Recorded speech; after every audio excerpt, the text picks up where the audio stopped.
సిలువ చెంత వినబడ్డ 7 మాటల ధ్యానాంశాలకు స్వాగతం, సుస్వాగతం.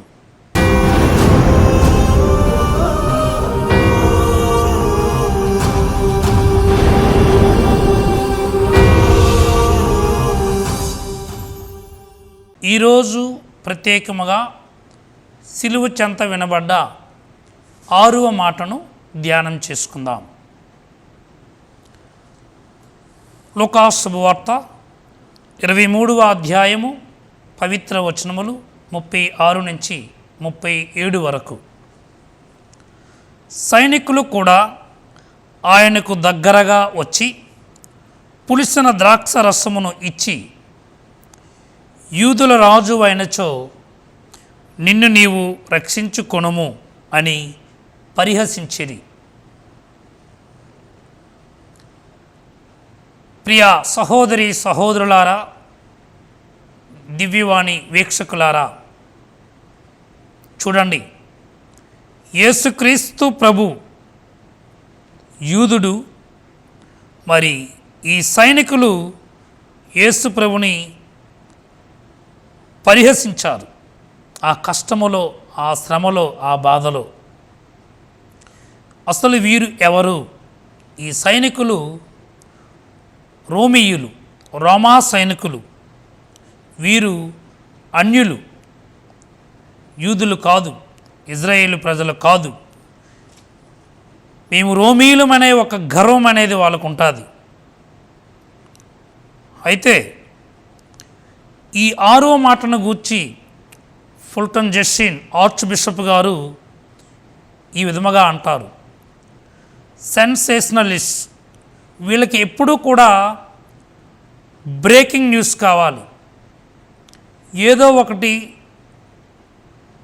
జరగాలి. మనం ఇప్పుడు చూస్తే ప్రతిరోజు ప్రతి గంటకి కూడా బ్రేకింగ్ న్యూస్ మనం చూస్తూ ఉంటాం. ఆ కాలంలో ఎక్కడో 100కో 1,000కో ఇటువంటి సంఘటనలు, అదే సిలువ మీద చంపడం నేరస్తులను. కానీ ఇక్కడ యేసుక్రీస్తు ప్రభు నిరపరాధి, పరిశుద్ధుడు, అనేక మందికి మంచి మార్గాన్ని, సత్య మార్గాన్ని నేర్పించినవాడు, బోధించినవాడు, అనేక మంచి కార్యాలు చేసినవాడు, అనేక మందికి స్వస్థతను ఇచ్చినవాడు. అటువంటి వ్యక్తి సిలువ మీద వేలాడుతూ ఉంటే, నాకు దాహమగుచున్నదని అంటుంటే, వీరు అవన్నీ కూడా పట్టించుకోకుండా ప్రత్యేకముగా వారి సంతోషం, బాధలో యేసుప్రభు ఉంటే వీరికి కావలసింది వీరికి సంతోషం. ప్రియ క్రైస్తవ సహోదరి సహోదరులారా, గేలి చేస్తూ ఉన్నారు. యూదుల రాజు అయినచో, ఇక్కడ గమనించాలి, గ్రీకు దేవుడు ఉన్నాడు. బాబిలోనియా ప్రజలకు బాబిలోనియా ఉన్నటువంటి దేవతలు, దేవుళ్ళు ఉన్నారు. మెరీయులకు, పెర్సీలకు కూడా వాళ్ళ దేవుళ్ళు ఉన్నారు. అలానే రోమీయులకు కూడా వారి యొక్క దేవుళ్ళు ఉన్నారు. ఏ దేవుడు కూడా ఇజ్రాయేలు దేవునిలాగా పేదవాళ్ళు కాదు, బలహీనులు కాదు. కారణం, ఇక్కడ ఇజ్రాయేలు దేవుడుగా నేను దేవుని కుమారుని అని చెప్పాడు. నన్ను చూసినవాడు తండ్రిని చూసినవాడే అన్నాడు. అంటే ఇక్కడ నీవు ఆ సిలువ మ్రానుకు ఉన్నటువంటి ఆ 3 మేకులను కూడా తీసుకోలేని పరిస్థితుల్లో ఉన్నావు. నీవు యూదుల రాజువైతే ఆ యొక్క మేకులను తీసుకొనిరా, మేము కూడా నమ్ముతామనే విధముగా వారు పరిహసించారు. మరి వెర్రికోతలు కూశారు. The 6th word to the cross came from the soldiers. సైనికుల నోట పరిహాసపు మాట. ప్రియా క్రైస్తవ సహోదరి సహోదరులారా, ఇక్కడ గమనించాలి, ఇతరులు యేసుని ఏమన్నారు? సిలువ నుండి దిగిరమ్ము అని అక్కడ ఉన్నటువంటి యూదులు ధర్మశాస్త్ర బోధకులు ముందుగా అన్నారు, నీవే గాని దేవుని కుమారుడు అయితే ఆ శిలువు నుంచి దిగిరా, మేము కూడా విశ్వసిస్తామన్నారు. వీరేమంటున్నారు, యూదుల రాజు అయినచో నిన్ను నీవు రక్షించుకొనుము అంటున్నారు. గమనించాలి ప్రియ సహోదరి సహోదరులారా, రాజరకం అనేది ఈ లోకములో అప్పుడు ఇప్పుడు కూడా అధికారం ఉంటే నీవేమి చేసినా చెల్లుతూ ఉంది. అది ఏ రాజకీయ పార్టీ కావచ్చు. మరి అలనాడు కూడా అధికారముతో అన్యాయపు తీర్పును గురి చేశారు యేసుప్రభుని. మరి ఆ సైనికులు కూడా ఈ విధముగా పరిహాసం చేస్తూ ఉన్నారు యేసుప్రభుని చూసి. మరి ఇదే సైనికులు తరువాత కూడా యేసుప్రభు యొక్క సమాధి దగ్గర కాపలాగా ఉన్నారు. యేసుప్రభు మరణించిన తర్వాత ఇదే సైనికులు, ఆ రోమన్ సైనికులు మరి కాపలా కాస్తూ ఉన్నారు. ఎందుకు? ఇదిగో నన్ను మీరు చంపినా సరే నేను మరలా 3వ రోజున ఉత్థానం అవుతాను. ఈ ఆలయమును మీరు ఎన్నో సంవత్సరాల నుంచి కట్టారు కదా, ఈ ఆలయాన్ని పడగొట్టండి, నేను 3 రోజుల్లో నిర్మిస్తానని యేసుప్రభు చెప్పాడు. అందుకనే వాళ్ళకి ఏదో ఒక సందేహం ఉంది, ఆ సైనికులకి ఉంది, ఆ పెద్దలకు ఉంది, ఆ పరిసయ్యులకు ఉంది. అందుకనే వారు అధికారులను సంప్రదించి, ఇదిగో ఈ మోసగాడు ఉన్నాడు కదా, ఇతడు బ్రతికున్న రోజుల్లో చెప్పాడు తను 3వ రోజున లేస్తాను అని. ఒకవేళ ఈ శిష్యులు వచ్చి ఈ శరీరాన్ని తీసుకుని వెళ్ళిపోతే అప్పుడు నిజంగా యేసుప్రభు ఉత్థానమయ్యాడని ఈ శిష్యులు చెప్తారని చెప్పి సైనికుల్ని మాకు ఇవ్వండి, మేము కాపలా కాస్తామంటే అధికారులు మీ ఇష్టం వచ్చినంత మందిని తీసుకుని వెళ్ళి కాపలా ఉంచుకోండి అన్నారు. గమనించండి ప్రియ సహోదరి సహోదరులారా, చనిపోయినటువంటి వ్యక్తికి ఇంతమంది సైనికులు అవసరమా కాపలాగా? అంటే యేసుప్రభుని బాధలు విన్నవారు, యేసుప్రభు యొక్క అద్భుతాలు చూసిన వారు, యేసుప్రభుతో నడిచిన వాళ్ళు, యేసుప్రభు నీ అంతటోడు లేరు అని గొప్పలు చెప్పిన వారు చిట్ట చివరికి యేసుప్రభుని అతన్ని సిలువ వేయండి అని కేకలు వేశారు. వారి పంతమే నెగ్గింది. కానీ నిజమనేది నిప్పు లాంటిది. అందుకనే యేసుప్రభు ఆ మౌనముగా కష్టాలు బాధలు అన్నీ కూడా భరించి తండ్రి దేవునికి తన ఆత్మను అప్పజెప్తూ ఉన్నాడు. మరి తండ్రి దేవుడు ఆత్మను స్వీకరించి మరలా ఉత్థానము అయ్యే విధముగా మరి తండ్రి దేవుని యొక్క సహకారం ఉంది. అందుకనే క్రీస్తు ప్రభు నేనే పునరుత్థానమును జీవమును అన్నాడు. మరి ఇక్కడ అదే జరుగుతుంది. ఆ యొక్క సంఘటనలన్నీ కూడా చూశారు. యేసుప్రభు ఉత్థానమైనప్పుడు కూడా వారు చూసి సిలువ దగ్గర ఎందుకు అతను మౌనముగా ఉన్నాడో అర్థమైంది. ఒక గోధుమ గింజ భూమిలో నశిస్తేనే తప్ప మరి పంటను పండదు. అలానే నీవు నేను కూడా మనము క్రీస్తు ద్వారా క్రీస్తుతో క్రీస్తునందు మనము జీవించాలి. క్రీస్తులో మనము ఫలిస్తాము. క్రీస్తును అంటిపెట్టుకుని ఉండేటప్పుడు కష్టాలు కలకాలం ఉండదు. పౌర్ణమి తర్వాత అమావాస్య ఎలా వస్తుందో అలానే కష్టాలు ఉంటాయి, బాధలు ఉంటాయి. అలానే నిత్య జీవము పరలోక భాగ్యము కూడా మనకి వస్తుంది. కానీ మనకి కావాల్సింది ఓపిక, సహనము. అందుకనే ప్రత్యేకముగా పులిసిన ద్రాక్షారసమును ఆ యొక్క సైనికులు ప్రత్యేకముగా యేసు ప్రభుకి ఇవ్వటాన్ని మనము చూస్తాము. మనకు దాహం అవుతుందంటే మనకి ఎవరైనా నీరు ఇవ్వాలి. కానీ ఆ నీరు ఇవ్వకుండా వీళ్ళేం చేస్తారు, పులిసిన ద్రాక్షారసమును యేసు ప్రభుకి అందించారు. ఆ రసములో నీటి పాచిని ముంచి ఆయనకు అందించారు. నీరు అన్నది తీర్చలేని కోరిక. సైనికుల అఘాయిత్యాలకు అంతు లేకుండా పోయింది అక్కడ. అందుకనే దాహమైనప్పుడు నీటికి బదులు ఏమిచ్చినా దాహము తీరదు, అది వారికి తెలుసు. అయినప్పటికీ పరిహాసం ఆడుకున్నారు. అందుకనే మరి చిట్ట చివరికి యేసుప్రభు ఆ యొక్క ద్రాక్ష రసాన్ని స్వీకరించలేదు. మరి 2008లో మనకు జరిగిన సంఘటన, ఒరిస్సా రాష్ట్రంలో కండమాల్లో రాజేష్ డీగాల్ను క్రీస్తును నీవు విడిచిపెట్టాలి అని దుండగులు మెడ వరకు కూడా ఒక గోతులో పూడ్చివేశారు ఆ యొక్క వ్యక్తిని. నాకు దాహమాగుచున్నది అని అతడు అడిగినప్పుడు వారు ఆయన నోటిలో ఒకరి తర్వాత మరొకరు ఆ మూత్రాన్ని పోశారు. తరువాత వేట కొడవళ్లతో అతన్ని అతి కిరాతంగా చంపివేశారు. మరి భారత రాజ్యాంగ శిక్షాకృతిలో కారాగారంలో ఉన్నవారికి ఎలాంటి షరతులు ఉంటాయో మనకు తెలుసు. ఉరిశిక్ష అమలైతే ఆ ఉరిశిక్ష వేసే ముందు ఇదిగో నీ చివరి కోరిక ఏంటి అని అడుగుతారు. కానీ ఇక్కడ యేసుప్రభు చనిపోయే ముందు అతను ఏమడిగాడు? తన చివరి కోరికగా నాకు దాహమగుచుందే అన్నారు. కానీ ఈ యొక్క సైనికులు ఆ మాటలు ఏవి కూడా పట్టించుకోకుండా మరి వెర్రివాళ్ళిగా పిచ్చివాళ్ళిగా ప్రవర్తించారు.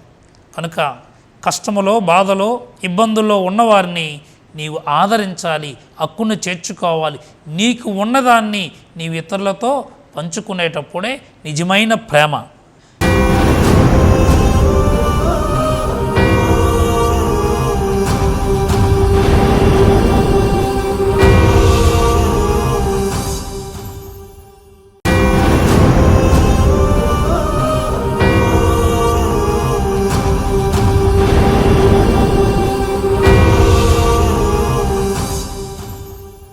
ప్రియ క్రైస్తవ సహోదరి సహోదరుడా, మనము చాలాసార్లు ఈ నీటిని వృధా చేస్తూ ఉంటాం.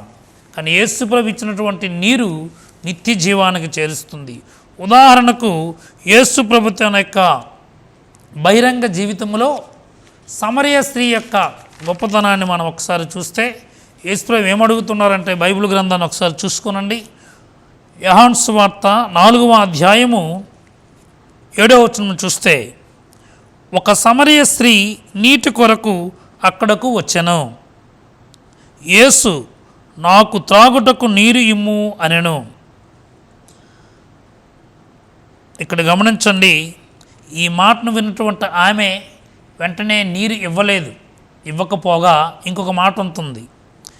ఆమె యేసుతో, యూదుడివైన నీవు సమరయ స్త్రీనగు నన్ను నీరు ఇమ్మని ఎట్లు అడుగుచున్నావు? ప్రియా సహోదరి సహోదరులారా, పాకిస్తాన్కి ఇండియాకు ఒక క్రికెట్ మ్యాచ్ జరిగిందనుకోండి. అక్కడ రెండుగా విడిపోతారు. మన దేశంలోనే కొంతమంది ఈ పాకిస్తాన్ అంటే ముస్లిమ్స్ అని, లేకపోతే క్రైస్తవులని, లేకపోతే రెండు దేశాలు కనుక రకరకాలుగా పచ్చగడ్డి వేస్తే బొగ్గుమంటదంటారు. పచ్చగడ్డిలో మంటలు రావు, ఎండుగడ్డిలో మంటలు వస్తాయి. కానీ ఇక్కడ గమనించండి, యూదుడు అయిన నీవు సమరయ స్త్రీ అయిన నన్ను ఏ విధముగా నీరు అడుగుతావు అంటే వాళ్ళకి అస్సలు పడదు. అటువంటి వ్యక్తులను ఇక్కడ దేవుడు ఒకటిగా చేయాలి, దేవునిలో ఒకటిగా చేయాలని యేసుప్రభుని యొక్క కోరిక. అందుకనే ఆమె అలా అడిగేటప్పుడు అసలు నీరు అడుగుతున్నది ఎవరో నీవు తెలుసుకుంటే నీవే అతన్ని నీరు అడుగుతావని యేసుప్రభు సమాధానమిచ్చాడు. యేసువా వందనం, తండ్రి వందనం, ఆత్మదేవా వందనం. ప్రియా క్రైస్తవ సహోదరి సహోదరులారా, యేసుప్రభు ఆమెతో అంటున్నాడు, ఈ నీటిని త్రాగువాడు మరలా దప్పిక గొనును, కానీ నేను ఇచ్చిన నీటిని త్రాగువాడు ఎన్నటికి దప్పిక గొనడు. నేనిచ్చి నీరు వాని యందు నిత్య జీవముక ఊరడి నీటి బుగ్గగా ఉండును అని చెప్పాను. ప్రియా క్రైస్తవ సహోదరి సహోదరుడా, నిజముగా చెప్పాలంటే ఈమె పాపముతో జీవిస్తూ ఉన్నది.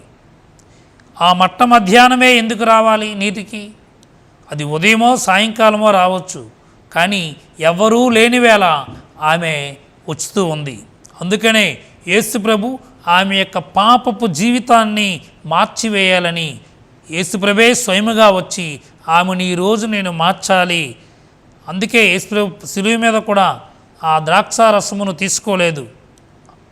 అతడు ఈమెను రక్షిస్తే నాకు నా యొక్క ఆత్మదాహము తీరుతూ ఉంది, ఈమె యొక్క ఆత్మను నేను రక్షిస్తే ఈమె ద్వారా ఆ సమరీయులందరూ కూడా మారుతారనే యేసుప్రభు తెలుసుకొని ఆమెకు ఒక పరీక్ష పెడుతున్నాడు. వెంటనే ఆమెలో కొద్దిగా మార్పు వచ్చింది. అందుకని ఏమంటూ ఉన్నది, అప్పుడు ఆమె, అయ్యా, నేను మరల దప్పికొనుటకు నీటికై మరలా ఇక్కడకు రాకుండానట్లు నాకు ఆ నీటిని ఇమ్ము. కనుక వెంటనే అయ్యా అని యేసుప్రభుని సంబోధిస్తుంది. ఎందుకు? నేను నీటి బొగ్గను, అంటే ఎక్కడైనా మనం ఒక చిన్న గుమ్ము తీస్తే అక్కడ నీరు ఊరుతూ ఉంటుంది. అలానే క్రీస్తు ప్రభుని నీవు అనుసరిస్తే నీ యొక్క జీవితము ఎప్పుడూ కూడా ఏటి ఒడ్డున నాటబడినటువంటి వృక్షము ఏ విధముగా పచ్చగా ఉంటుందో నీ జీవితము కూడా అలానే ఉంటుంది. నిన్ను బట్టి నీ కుటుంబీకులు, నిన్ను బట్టి నీ ఊరు, నీ గ్రామం, నీ యొక్క దేశము, ఈ ప్రపంచమే పచ్చగా ఉంటుంది. కనుక నీవు క్రీస్తునందు ఉన్న ఎడల నీవు నూతన సృష్టిగా మారుతావు. నీరు లేక అల్లాడుతున్నటువంటి ప్రజలు నేడు కోకొల్లలు. మనము నీటిని కూడా ఇప్పుడు కొనుక్కుంటున్నాం, కానీ యేసుప్రభు ఇచ్చే నీరు ఈ నీరు కాదు, కానీ పరలోకానికి తీసుకొని పోయే ఆ ఆత్మలను రక్షించడానికి, ఆత్మలను సజీవముగా ఉంచడానికి ఆ పరలోకానికి తీసుకుని వెళ్ళేది. అందుకనే చివరిగా ఆమె అన్నీ తెలుసుకొని వెళుతూ ఉంది. ఆమె తన కడవను అక్కడే వదిలిపెట్టి పట్టణంలోకి వెళ్ళి ప్రజలతో అంటూ ఉన్నది, బోధిస్తూ ఉంది. ఒక మనుషుడు నేను చేసినవన్నీ చెప్పాను, వచ్చి చూడుడు, ఆయన క్రీస్తు ఏమో అని చెప్పాను. ప్రజలందరూ కూడా బయలుదేరి వెళ్ళారు, యేసుప్రభుని చూశారు, యేసుప్రభు యొక్క వాక్యాన్ని ఆలకించారు. అప్పుడు చివరికి వారందరూ కూడా మారి ఈ విధముగా అంటున్నారు, నేను చేసినదంతయు అతను నాతో చెప్పెను అని ఆ స్త్రీ చెప్పిన దాన్ని బట్టి ఆ పట్టణంలోని సమరీయులు అనేకులు ఆయనను విశ్వసించిరి. అలానే సమరీయులు వచ్చి ఆయనను తమ వద్ద ఉండమని కోరుకున్నారు. వారు అంటూ ఉన్నారు, మేము ఇప్పుడు నీ మాటలను బట్టి విశ్వసించుటలేదు, మేము స్వయముగా ఆయన ఉపదేశమును వింటిమి. మనము కూడా ఆ శిలువ మీద యేసుప్రభు పలికిన పలుకులను మనం వినాలి. ఏదో ఒక్క శుక్రవారం విని విడిచిపెట్టేసి మరలా వచ్చే తపస్కాలంకై ఎదురు చూడడం కాదు. అప్పుడు నేను దీక్ష చేస్తాను, లేకపోతే ప్రతిరోజు పూజలు చేస్తాను, ప్రతిరోజు ప్రార్థన చేస్తాను, 40 రోజులు చేసి తర్వాత తక్కిన రోజులన్నీ కూడా నీవు దేవునికి దూరముగా ఉంటే ఇదంతా కూడా బూడిదలో పోసిన పన్నీరులాగా ఉంటుంది. కనుక ప్రియ క్రైస్తవ సహోదరి సహోదరుడా, వాక్యాన్ని ఆలకిస్తున్న నీవు నేను కూడా క్రీస్తు ప్రభు నీకోసం నా కోసం తన యొక్క ప్రాణాన్ని పణముగా పెట్టాడు. కనుక మనము నిత్య జీవము పొందాలంటే ఆ యొక్క ద్రాక్షారసాన్ని దివ్య పూజాబలి ద్వారా ప్రత్యేకముగా మరి ఆ ద్రాక్షరసమే క్రీస్తు రక్తముగా మారుతుంది. అలానే నీవిచ్చినటువంటి ఆ యొక్క భూఫలాలు, అదే అప్పాలు మరి యేసు ప్రభుని శరీరముగా మారుతుంది. ఆ యొక్క సైనికులు ఏ విధముగానైతే యేసు ప్రభుని అవమానపరిచారో మనము కూడా నేడు దివ్య సప్రసాదానికి దూరముగా ఉన్నట్లయితే దివ్య పూజాబలికి వచ్చి మరి సరైన పాప సంగీతము చేయకుండా లేక మధ్య పూజలో వచ్చి ఆ దివ్య సప్రసాదాన్ని స్వీకరించినట్లయితే, ఆ దివ్య రక్తాన్ని నీవు స్వీకరించినట్లయితే, అలనాడు పరిహాసపు మాటలు ఆ యొక్క రోమన్ సైనికుల నోటి ద్వారా వచ్చావి. మరి నేడు నీ జీవితం ద్వారా నీవు దేవునికి అపకీర్తి తెస్తున్నావు. కనుక ప్రియ క్రైస్తవ సహోదరి సహోదరులారా, ప్రత్యేకముగా మనందరము కూడా దేవుని యొక్క వాక్యానుసారము జీవించడానికి ప్రయత్నం చేయాలి. అందుకనే యేసు ప్రభు శిలువ మీద చూపిన ఓర్పు, యేసు ప్రభు శిలువ మీద చూపిన నేర్పు సైతానికి తుది తీర్పు అయింది. సైతాను ఓడిపోయాడు, పాపము నశించింది, జీవము ఉద్భవించింది. కనుక ప్రియ క్రైస్తవ సహోదరి సహోదరుడా, ఈ వాక్యాన్ని ఆలకిస్తున్న నీవు నేను కూడా ప్రత్యేకముగా ఒక చిన్న పాటను పాడుకొని శిలువలో నుండి దారులుగా ప్రవహించుచున్నదనే పాటను ప్రార్థనగా చేసుకొని నేటి యొక్క ధ్యానాంశాన్ని ముగించుకుందాం. సిలువలో నుండి దారలుగా ప్రవహించుచున్నది, ఆత్మల నింపుచున్నది, సజీవ జలనిధి. సిలువలో నుండి దారలుగా ప్రవహించుచున్నది, ఆత్మల నింపుచున్నది, సజీవ జలనిధి. జీవ జలనిధి, సజీవ జలనిధి, జీవ జలనిధి, సజీవ జలనిధి. సిలువలో నుండి దారలుగా ప్రవహించుచున్నది,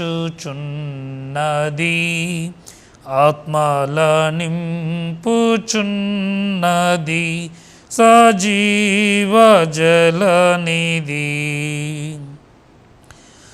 దాహముగొన్న వారికి దాహము తీర్చుచున్నది,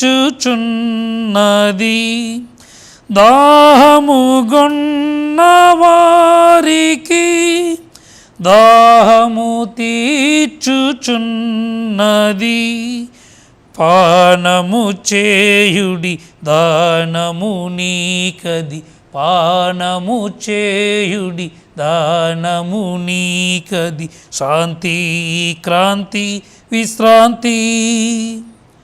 సిలువలో నుండి దారలుగా ప్రవహించుచున్నది, ఆత్మల నింపుచున్నది, సజీవ జలనిధి. జీవ జలనిధి, సజీవ జలనిధి, జీవ జలనిధి, సజీవ జలనిధి. సిలువలో నుండి దారలుగా ప్రవహించుచున్నది, ఆత్మల నింపుచున్నది, సజీవ జలనిధి.